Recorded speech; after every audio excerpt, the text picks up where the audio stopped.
What's up, guys? Hope you guys are staying dry today. It's pouring rain outside. Anyways, we got one from the wall, 30 and single and worried. Let's get into it. I just got stood up on a date and I refuse to cry over this, but this is the outfit that I was wearing. I was wearing this white t-shirt, this blue skirt, and then these little pink tights or these little white tights with the bows on them. And I honestly thought that like this outfit was pretty cute. I guess the guy that I was going to see did not because I was sitting at the table and I was waiting for him. And then he told me he was on my street. I told him I didn't see him. And then he had just blocked me. I knew this was gonna happen. I was texting my friend. I always know when things like this are gonna happen. This is the first time, by the way, that like anyone's ever looked at me and ran the other direction. And it really puts into question, like, am I ugly? Can I not see it? Like maybe someone needs to be honest with me. I don't know. But I was texting my friend saying, I think this guy's gonna stand me up. And she was like, no, he wouldn't do that. Why would he do that? And I could just tell because like as like I was getting dressed to go, he was like, oh, send me a picture of what you're wearing. Send me a picture of what you're wearing. And I was like, why? Like I felt like that was so weird. Like he was looking for some kind of validation. And I was like, why do I need to like show you what I'm wearing? And then he was like, oh, I just want to know like how to dress. And I was like, okay, well just dress how you normally do. Like it's chill, right? And then I get there and he's like, oh, don't sit down at a table, wait for me outside. And like he was running late. So I thought, oh, well, I mean, I can do that, but like, wouldn't you rather I grab us a table? He was like, well, it's as you want. So I was like, okay. So then I end up grabbing us a table because like there's not gonna be any space left, right? Like this place was packed. I get us a table, and the table just happens to be on the street, literally facing the direction of the way he's gonna come. So he's walking to me, I guess. He's on my street. He's texting me, oh, I'm on your street. I look around, I don't see him. And then I wait 10 more minutes and I'm like, this is weird. How can he be on my street and still not be here after 10 minutes? I click on his profile. He had blocked me. And it is so embarrassing because I had like three waiters come to the table and ask me, hey, like, are you still waiting for someone? Like, do you want to grab a drink? Are you like, what are you doing? And I kept saying, no, no, I'm waiting for someone. I'm waiting for someone. And he made me wait literally 40 minutes. This is why I do not like men. This is why I do not trust men. This is the first date that I've gone on in literally 2.5 to 3 months. I do not like men. And this is why. Like, making me feel so ugly. And like, I know I'm not ugly and I don't know what it is. I don't know why he felt like he had to see me, block me, and like couldn't even say hi and grab a drink with me. Like, I don't know what about me was so repulsive, but man, that just, it hurts so much. Okay, well, that's on you for waiting for 40 minutes. I definitely wouldn't wait for 40 minutes. 5, 10 minutes is pushing it, and if nobody shows up, I'm gone. Not that I've experienced that, but just in general, for people that I know, you're going to take that damn long. I'm not sticking around and waiting. Anyways, let's unpack this circus of red flags that she's told us all about. I mean, first, the guy demanding an outfit pick before the date. I mean, that's like Tinder 101 for I'm already ghosting you, but I need entertainment. And second, just wait outside for me. I mean, what is this, the 1800s?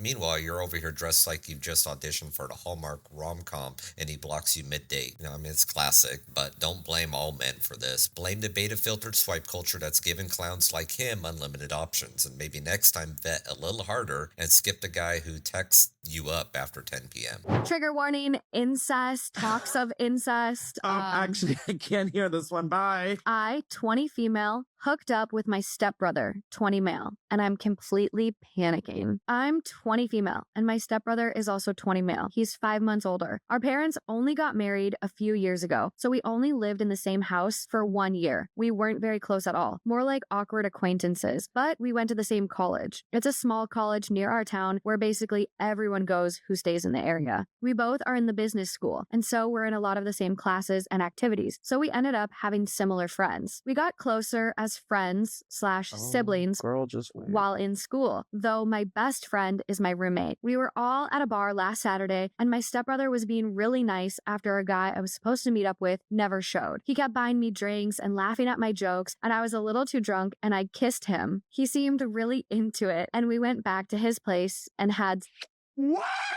What? it was What? I'm sorry. No. Pause the fucking phone line. no, ready? No. Are you ready? They kissed in public and not a single fucking person said anything. Like, bro, you're making out with your stepsister? You're telling me that they did this in public and then said, yeah, let's go back somewhere private? And no one said a fucking word. I'm repulsed. So Oh my God. it goes from, and we went back to his place and had the next line. It was really good. No! Female 20! No! And he was complimenting me so much. No! And I was kind of bummed for a minute that he's not like some random guy. But then the second it was over and I left, I haven't answered his text since, and I've been nauseous ever since. I literally feel like the grossest person in the world. I don't know if I just initiated this because no one here has really liked me and I was feeling desperate or what. I feel so guilty and I don't know if I should tell my mom or block him or what. I'm going back and forth between having an anxiety attack and remembering like things about him. What the fuck? I don't know if I should transfer. Sorry for the rant. I'm in such a tailspin. Should I cut him off? Tell my mom? Pretend it never happened and just distance myself? Try to go back to being friends? Question mark? Help. Girl, we need help. I think that guy just pretty much said my entire thought. But let me throw more in here. I mean, shit. I mean, come on. It's like, hold my beer. We officially reached College Bar Confessions Family Edition. I mean, step siblings locking lips because no one else liked me. God damn, you can't make this shit up. I'm lost for words. I mean, it's not desperation. That's a plot for a bad adult film. It's exactly what this is. And your best takeaway is what? That he's kind? I mean, listen, Freud didn't die for this bullshit. I mean, let's talk therapy, boundaries, and maybe moving to a bigger college where the dating pool doesn't involve family dinners. I mean, also, should I tell my mom? Oh, God, I have to say no. Please don't give her a heart attack. I mean, she's already subsidizing your poor life choices.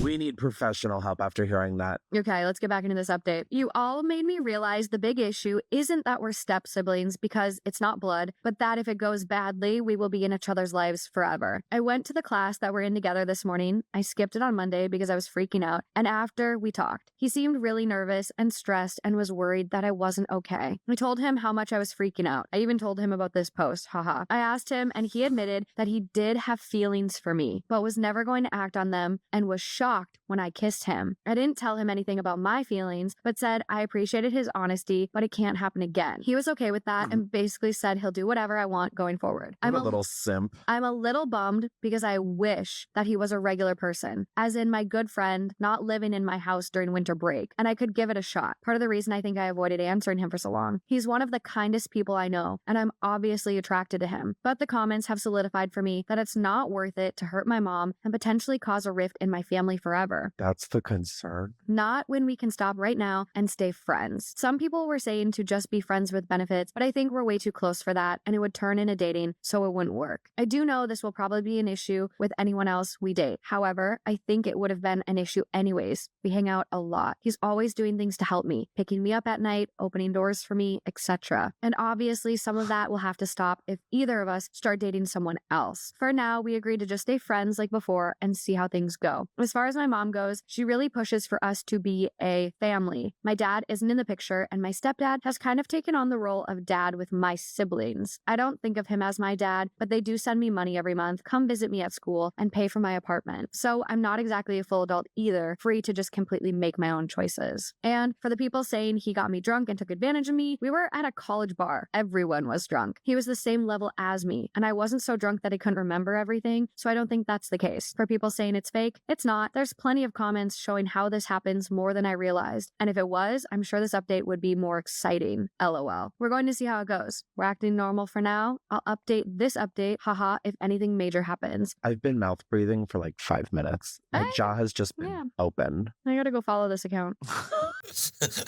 That guy cracks me up. He pretty much just says what we're all thinking. But this update, it's still awkward. And congrats, now you're in the emotional Hunger Games where the prize is ruining Thanksgiving. I mean, staying just friends.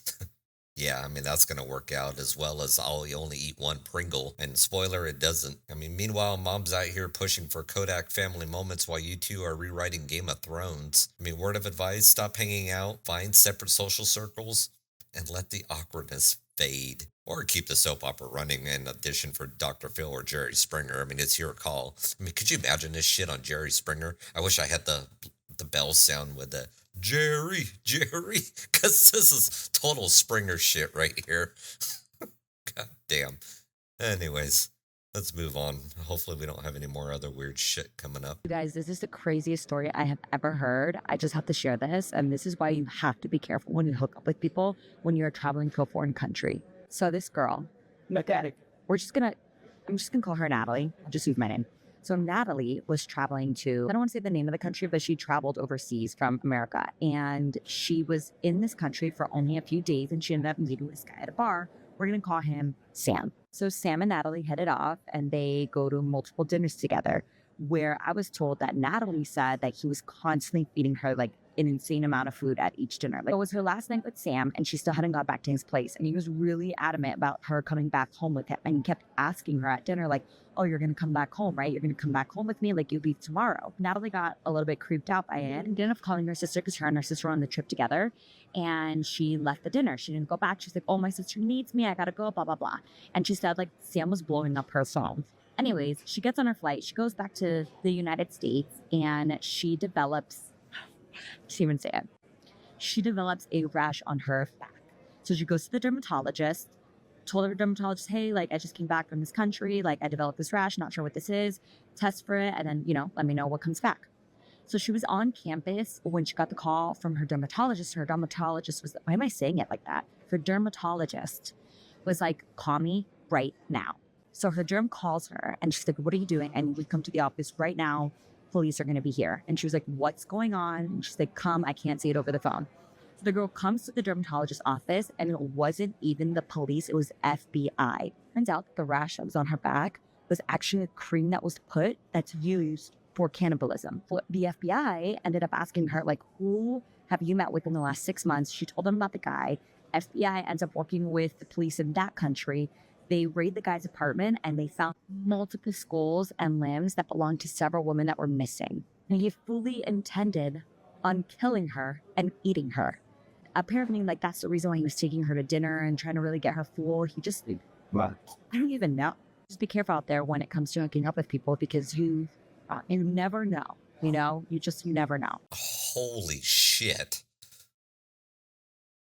I'm a loss for words. I mean, if this story is real, damn, that's nuts. So Natalie dodges dinner, gets a rash, and almost becomes Hannibal's latest entree.